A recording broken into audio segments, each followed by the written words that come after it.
Welcome home. We are WNST, AM 1570, Towson, Baltimore, and we are Baltimore positive. Even though we've had some interesting news here during Preakness week, not just running through raindrops, and we had a great post draw on Monday night. I was down at the draw for that. We had to move the world famous annual Crab Derby here from Wednesday to Friday, which gives you another opportunity to come join us on Friday. If you're hearing this before Friday, I hope you are. We'll be down at Faithley's. I was going to be there on Friday anyway because the Orioles are playing and Luke's going to come down and the Orioles are taking on the Mariners. And what the hell, they got great crab cakes.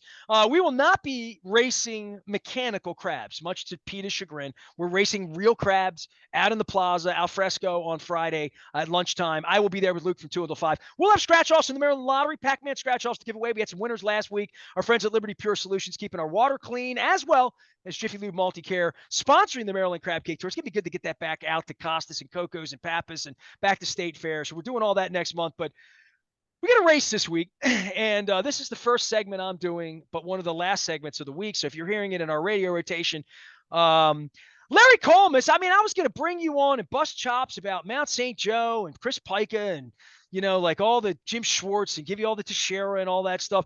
But then, like, I got my head into talking to Bob Baffert and talking to Donna Bros. I pull my head out, and all of a sudden the favorite is scratched in the Preakness this week. So we will begin our conversation with the disappointment of that.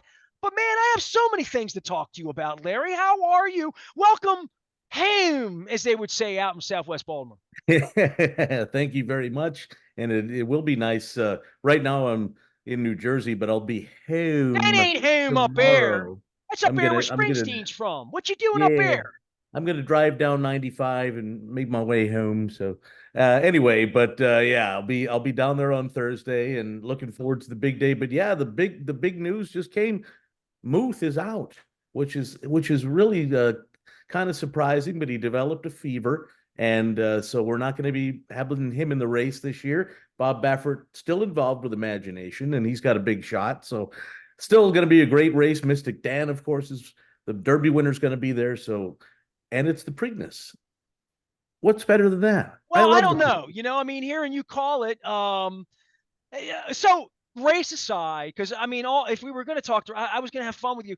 Tell everybody about your journey, because I don't know that I'd love to have a crab cake with you. You're too busy calling these damn races every day, race 8 days a week, and you're up. You don't get home much, but I would love to take you, you know, out to one of our places and like sit and say, what's a nice guy like you doing in this? And how'd you lose your Baltimore accent? But all of that aside, you really are, you are the success story that Preakness dreams are made of, in the same way that when I was a boy seeing Ronnie Franklin, you know, from Dundalk, my hometown, like, it sucked us in. And I try to express to young people here who don't get it or don't even get baseball, the importance and the pageantry and the significance that you and I found that when we were kids, that it was a calling to you, right? Like, it's become your life in the way that sports is, and the Orioles and the Colts and then the Ravens became my life.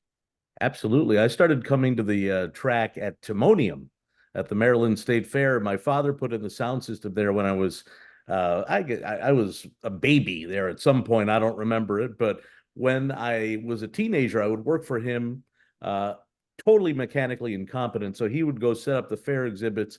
I would hang out at the grandstand and turn the sound up or down, whether it needed it. And I would hang out there with the announcer, Dick Woolley, who was the longtime voice of Maryland racing. I knew Dick Woolley in Of course. 1986 when I had my first press pass at Bowie. I'd go down there and Charlie would be there and Clem Flory. Oh, you baby doll. Oh, Oh, you baby duh. So you Larry, bring him back. Larry, he's sweating. He's ready to run, baby. He's ready to run. Is that a So good Clem? That's not bad, right? that was a good Clem. That was a I good loved Clem. him. I loved You him. know, yeah, he was one of my favorite people, and I'll tell you the story. So I'm a kid as a gopher in the press box, right? Eddie McMullen was the guy that ran the press box Eddie's and pub, absolutely. best, McMullen's right? pub. So Eddie said, "I'll tell you what, because what I would do is I would go around the press box and I would be doing impressions of these different announcers around the country, right? Because I'd watch them on TV, and so Clem Florio of the Washington Post said to me, "Why don't you do it for real?" And I said, "Well, how do I do that?" And he's like, get a pair of binoculars, a tape recorder. Eddie will find you a room, start practicing. And that's what I did in the Maryland press boxes when I was 17 years old, going to Mount St. Joe, spending the weekends at the track as a gopher. And then one day, I'm doing this, doing my weekend stuff, and Chick Lang was the general manager at Pimlico, and he heard Chick me. gave me my press pass. His autograph Yep. was on the press pass, right? Right. Great man, great man. He heard me calling up there. He went downstairs to his son, Chick Lang Jr.'s office, who was the PR director at the time, and said, "Who's that?" So that's Larry. He wants to be an announcer. And Chick said, "Well, let's get him started." So on June the 5th, 1985, they put me on the mic at Bowie. It was their last June meet 5th, ever. 85. Yeah. So I called So my first I race went to at Bowie. Bowie. I used to get down to Bowie with Rich Petro, with I'm, Ross Petticord, with Charlie I'm sure I Lamb. met you there. You know, of course. And I still remember, driving down there with Petro. Whatever you do in the fourth race, you bet Sole Proprietor and JC Poise, and you box that. And I said, Pete, I'm going to do whatever you tell me to do. And I got down there, I didn't do it, and paid $300. And I'm still 40 years later, I'm still pissed about Sole Proprietor and JC Poise. You probably called the race, for crying out loud, that day. I was calling one a day, but Petro with his stinky little skinny cigars he used to smoke. I remember all those people, in Oh the man, what a in the cast press of box. characters, right? Oh, I mean, we had freaking Larry King hanging out at Laurel. Andy Byer, of course, was there all the time. Uh, I mean, of course, Charlie Ekman would put on a show. Just you're bringing back Well, so many memories of I would say to you, 40 years ago. I idolized Howard Cosell, right? And my first ever Preakness that I had a press pass was it was the year before Spend a Bucks. It was 84. I was working for the News American, and my whole Hmm. job was to drive through the traffic, get to Winter Avenue, and Yeah, get a bag of film that the photographers had taken pictures of the ladies in the hats to get the special section for the news of the Preakness section. And when I went out there, I put the car in the lot. I walked past the stable, right past the winner. And as I'm walking through that parking lot toward the press, because I was going to meet him at the press entrance, right where the elevator comes down to Pimlico. And Howard Cosell, all 6'7", in the yellow blazer, walked in my vicinity. Only time in my yeah. life I was ever, other than screaming at him at Memorial Stadium in the '79 World Series, but but that was my first entree to it. And I had never been to the racetrack in my life. In that moment, I didn't even go in the track that day. I just picked the stuff up.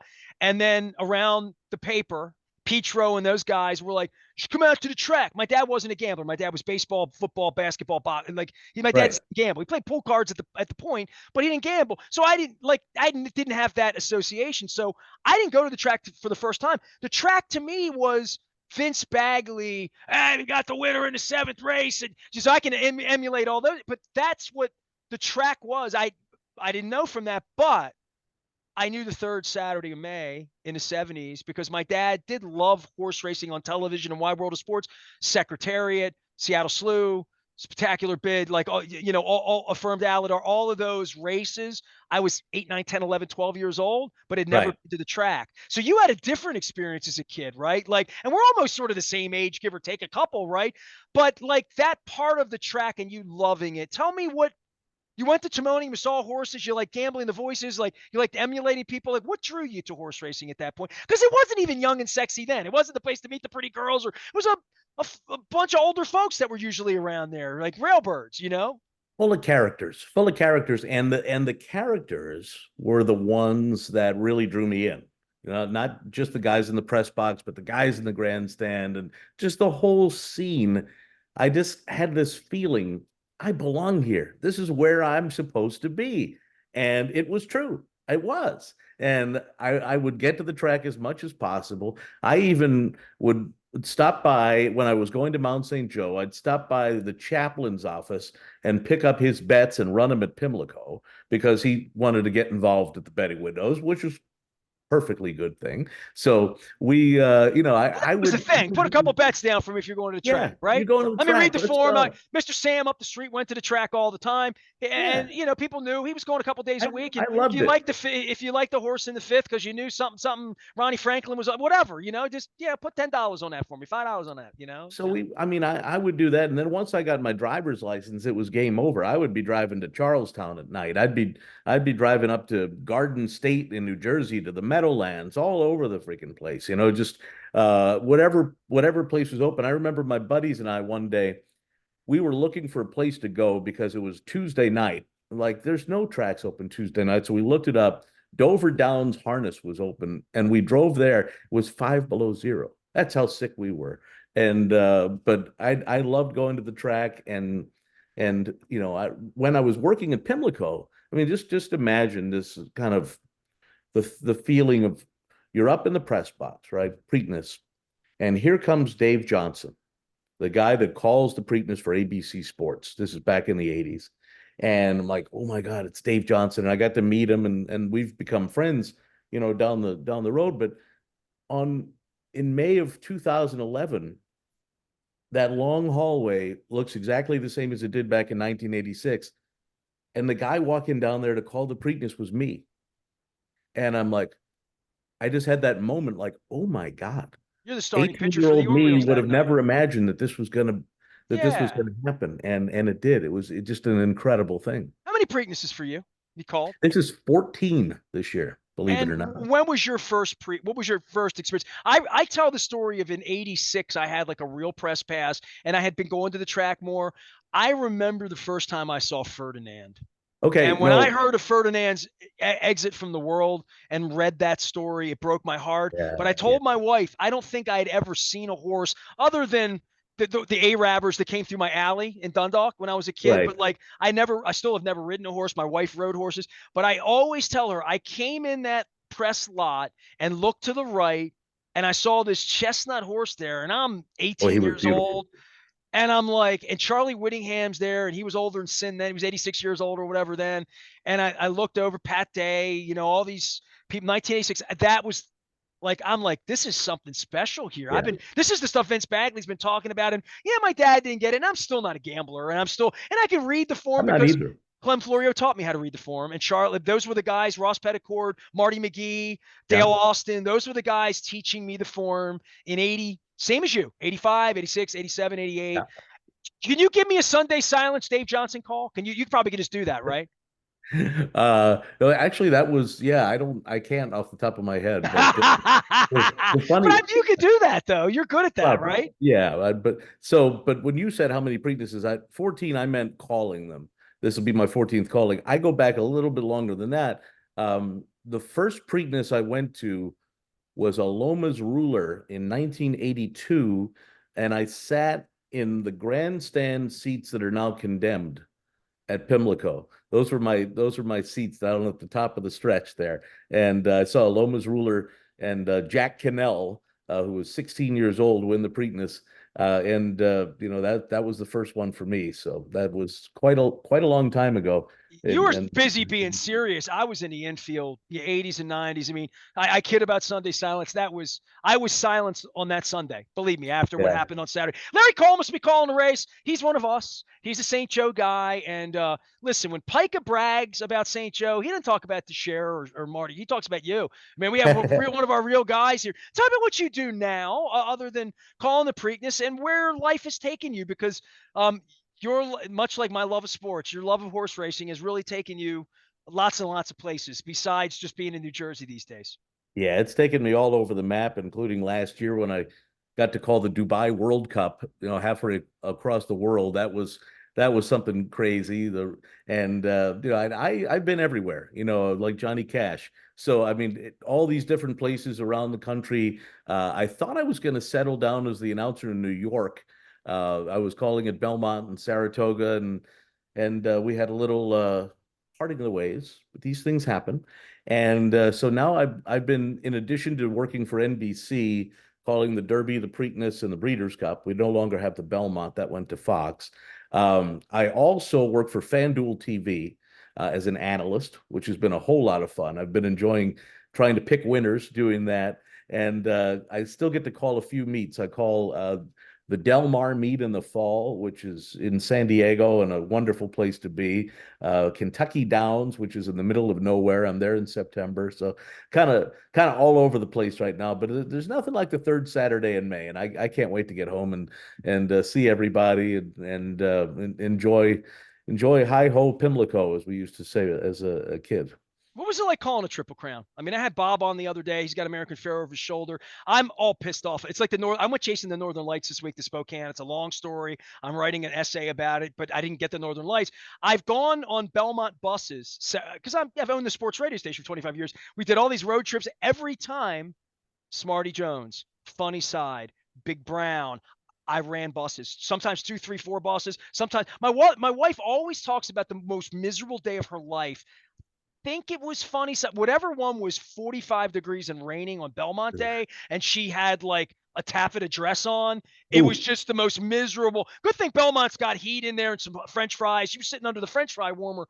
But I've done that at the disappointment. And when American Pharoah, I wasn't, I've chased the Triple Crown thing several times. I've been to, 8 or 9 derbies. So, I mean, I've been at it, but to call it, it's a dream to call the races. You call the races every year for, 25 years and not call a Triple Crown, right? Unbelievable. I mean, I called, and if you look at the calendar, I told you the first day I called a race, right? June 5th, 1985 at Bowie.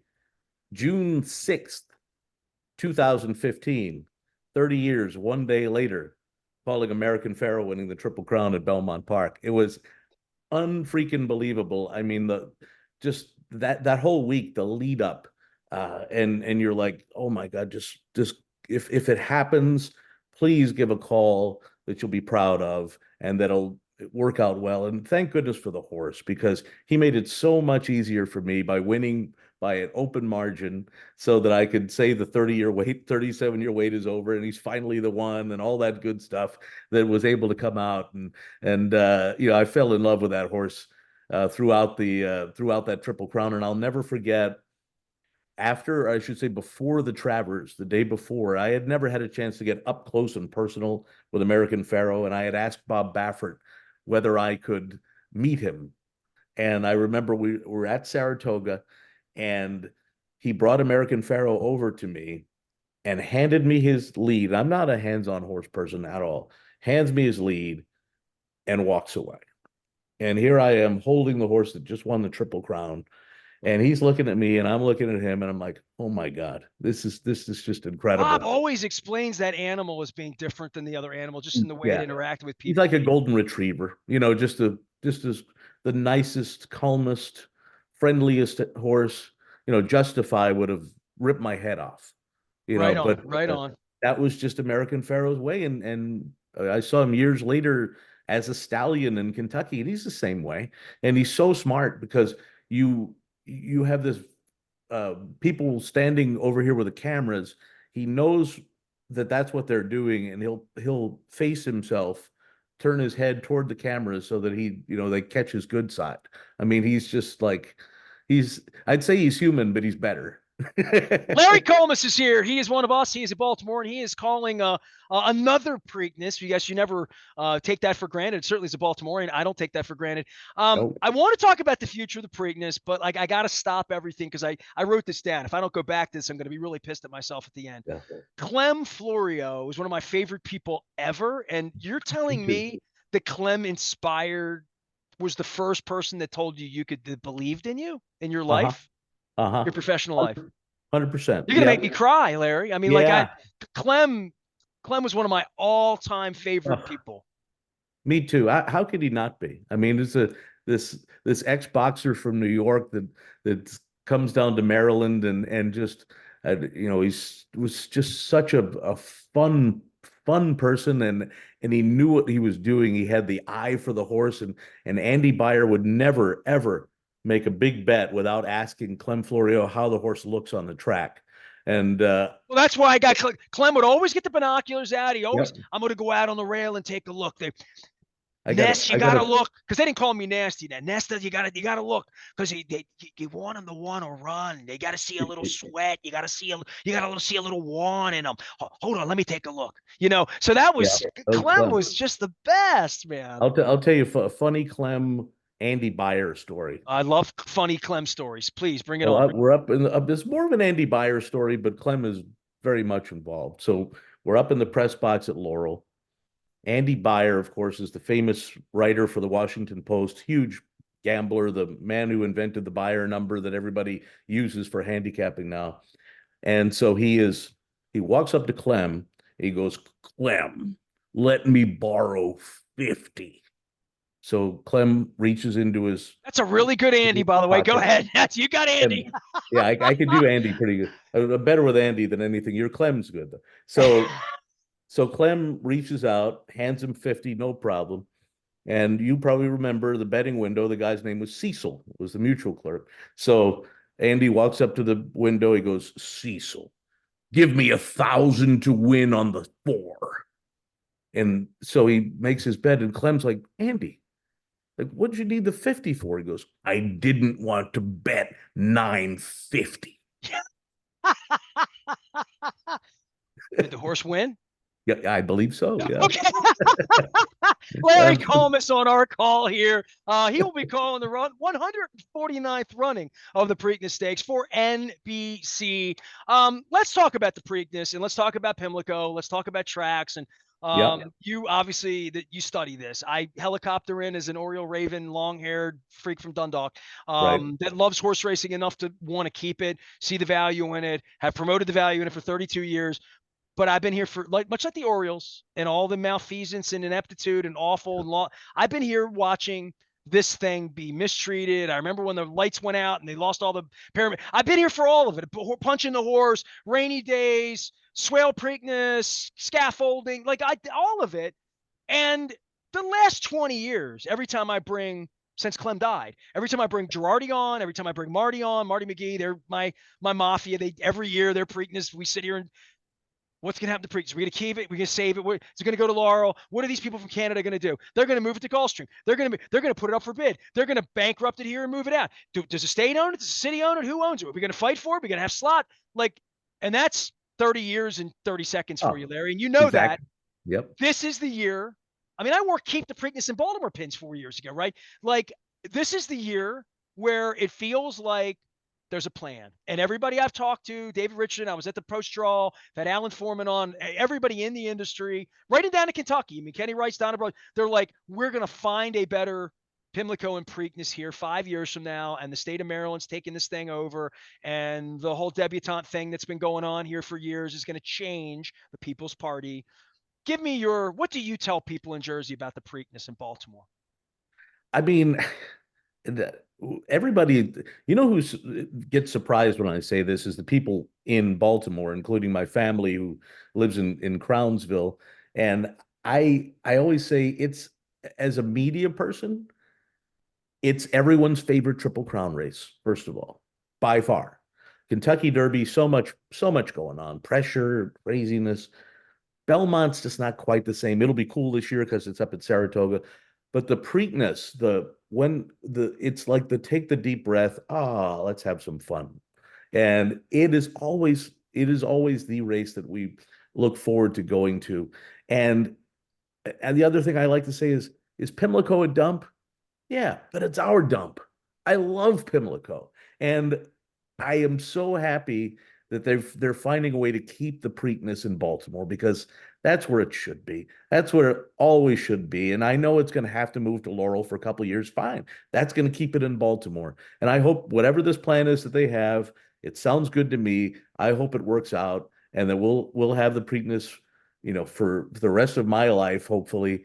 And from beyond that, in Baltimore at a newer, better facility and even be able to help the area get a little bit better too. That would be an addition to that. And man, I can't wait to step into the new Pimlico in a few years and see what it's going to be like. And I hope everything goes to plan because Preakness should be in Baltimore and I'm so happy that it's staying. Larry Larry, one of your colleagues, Donna Brothers, who I have on every year, and I love having Don on. I kid her about, well, does she know who the winner is on the back, especially when there's three horses nose to nose at Kentucky Derby. She brought up just a great, and that's why I love having you guys on and talking about it. I learn a lot, and then I learn more, and then I can go back and learn more for next year. Here's something I learned from her literally earlier today. And if our listeners don't know, Muth is out of the race, and some of the pieces, Bob Baffert's on the show this week. Mhm. th- the race, to me, Baltimore has failed the Preakness as an event in regard to Bud Light nights 20 years ago, in regard to Crab Derby races, which were brought up in the 80s. Mayor Schaefer went to Bill Devine at Fadley's and said, let's get some enthusiasm for the race. And Bill's like, we'll have a crab race. I mean, and Damie told the story on the air this week about how the Crab Derby started that week, Mhm. that we embrace it. And when I tell people that I've went to Louisville 25 years ago and the Oaks, now they have Thurby and the Tuesdays at 5:02. They've turned it into a week long, like the Super Bowl, like the NFL stretching out their schedule to the middle of May. They've made it something beyond, well, we get the Derby winner most of the time and we run a little race. And so people come down and get hammered and show boobies and throw. We got rid of that, run urinals. We got rid of all that. Now what we brought in Bruno Mars, brought in, no, that's not, what's it going to be moving forward and what does it need to be? And I think she talked about this from the industry. This is a total horse nerd thing, but when 30 years ago, Friday was a big day and all day Saturday for the Preakness, the best horses in the world would come, all of them. Now, because of the 2 weeks, you might get the Derby winner, you might not, but everybody else is saying, I ain't running my horse in 2 weeks unless it's going to win the Triple Crown. And there's only one horse that can win the Triple Crown, and sometimes that horse doesn't even come. I would just say this timing of this, of moving the race, I've talked about it for you. First things, I talked for 20 years, just keep the race. I don't give help. They can run the thing in March, keep the race. Now, okay, that's good. Now, how do we fix the race? Because fixing the event of the week is about more than just moving the race. It's going to move a lot of things. And to me, this thing has always needed to be embraced better, served better, and supported better around it with more Brown stable barns and more parties and more concerts and more. We've got a Super Bowl weekend here, the third week of May or the first week of June, whenever they do it. Where are you on the timing of it? Because I wanted to set that out because I hadn't heard anybody talk about that until Donna brought up, like, hey, if they move this, the whole thing could be a bigger thing for everybody, including Baltimore, which is my biggest concern. Well, how can it be better for everybody here? They should move it, and I am a traditionalist, and I've been one of those guys that say Triple Crown's perfect, don't change it. I was wrong. Okay, it needs to be changed because you need a better, not only a better field for the Preakness, but if you move the race a couple of weeks, make it 4 weeks, not two, the whole week and the whole quality of racing that you'll see would be so much better. All these really, the undercard, which we call the races leading up to the big race at Churchill Downs, is so much better than the one at Pimlico. But if you move the Preakness, you can get those horses. They'll come. And then if you can get New York to say, okay, we'll move ours a couple of weeks and we'll spread this thing out. And the way the horses are trained these days, they need that extra time. It's just the way the breed is. And yeah, if you come up with this new date, whether it be Memorial Day weekend, maybe, who knows? And you're right, Baltimore needs to do a better job. As you've been to the Derby, the entire city is Derby crazy. I don't think that's necessarily the case with the Preakness. I Like felt if like it you're, might have been that way when we were kids in 80, it when was, 84, 85, 86. yeah. It, So it you was were, something I aspired to, which is where I began this conversation. It was something that was important to me as a kid, even though I didn't come from a horse family at all, you I know? mean, we stay downtown, we stay by the waterfront, when we do the Preakness. And is there like a huge buzz where everybody's talking about it? No. I lived downtown for But 19 years and I felt that. But when the pink thing caught on for a little while with the Black Eyed Susan, they did the pink yeah, party on Friday. I would on that Friday night see lots of people walk through the harbor in pink, and I thought, well, this is coming a little bit. But that was 15 years ago.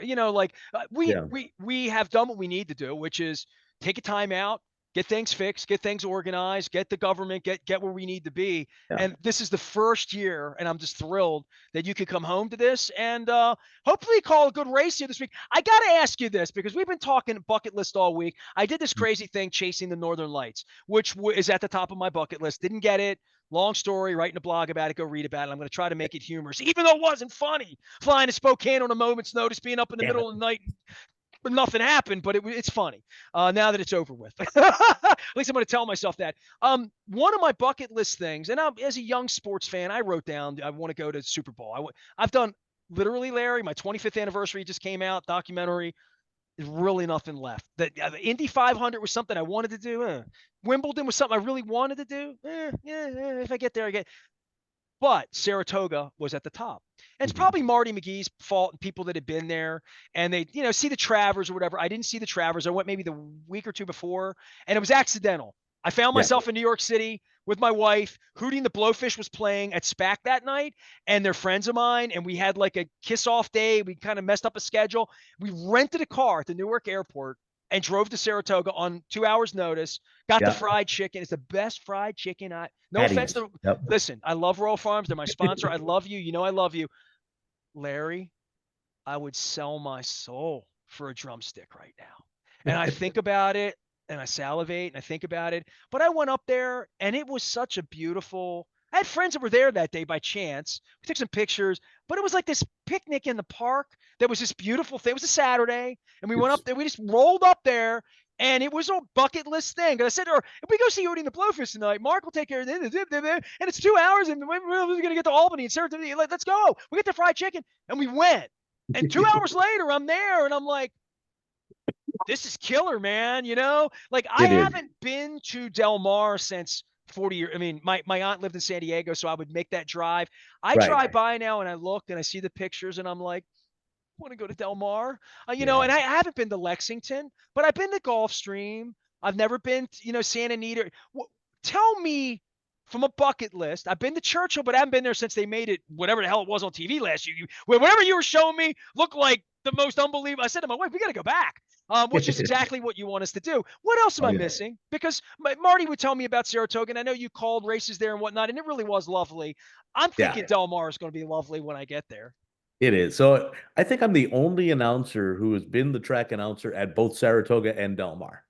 So that's a unique thing Listen, that Chris I've Pike always told me you were special, and all you Mount St. Joe guys, And so the two tracks are absolutely nothing alike, and they're both awesome.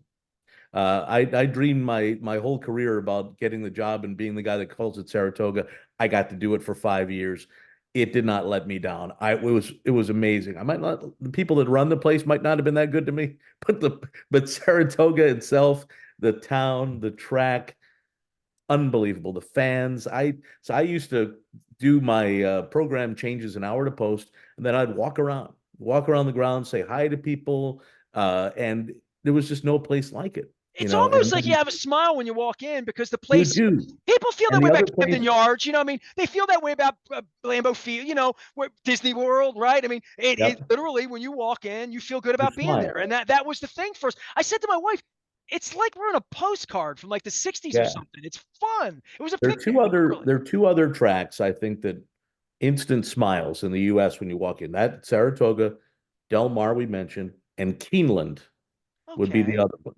Keeneland in Lexington, Kentucky. They only run in April. They only run in October. It is paradise. All right, do you see Marty McGee or I see Marty McGee? I'm gonna give him. He's gonna have to go eat chili dogs with me again in Cincinnati because nobody sold me on Keeneland. So you're selling me on Keeneland. That's the thing I need. Okay. Yeah. Well, I will get to Del Mar. Marty's there every year. Yeah. I know. Yeah. He refused to come on this week because he says he's retired and he means it. And I said, I'm not bringing you on to handicap the race. I'm bringing you on because you're my friend, and you tell me things about Keeneland and we get to tell old Clem stories and stuff. Exactly. Collmus is here. He's not here often enough. Dude, you're now convicted. I'm going to bother you every year to come on the show. All I'm right. down. Let's Until do the race comes back to Baltimore, and until we have our own little Del Mar on the hill at Old Hilltop, it. and you and I can compare Charlie Ekman and Clem Florio stories. Larry Collmus is a good man calling the races for NBC, 149th running. As we like to say, he's coming home this weekend. So for you, and I did this for Baffert the other day, and it got all offended because you know how Bob is, right? I held this up. I said, look, man, you're a horse trainer, right? Like, your hands are already dirty. Don't give me excuses that you got to eat crab cakes. They're delicious, but you come to Baltimore once a year, get the mallet out. It's in season, right? Right? Yep. You're no Get stranger to the mallet, right? that brown paper out there and just beat the crap out of them. Yeah, me, you, and Chris Pike will go get some crabs over Costas. Larry Collmus, he is calling the race. It's great to have a name like Collmus when you call the race, right? It's perfect, right? Perfect. You Is always need a that nickname. You don't need a nickname. You're the friggin' track announcer for Triple Crown Series. He's the man. He's Larry Collmus. He is Baltimore. He is West Side. Even though I'm East Side, much like Schwartz and Pica, we try to figure it out and get along. Have a great call on the race Saturday, and welcome home. It's good to have you back, Larry. my pleasure? And let's make this an annual event. Absolutely. Every year I get to tell the story about how Petro gave me sole proprietor and JC Poise, and I'm still at $294. I am Nestor. We are WNST, AM 1570, Towson, Baltimore. It's always the one that got away.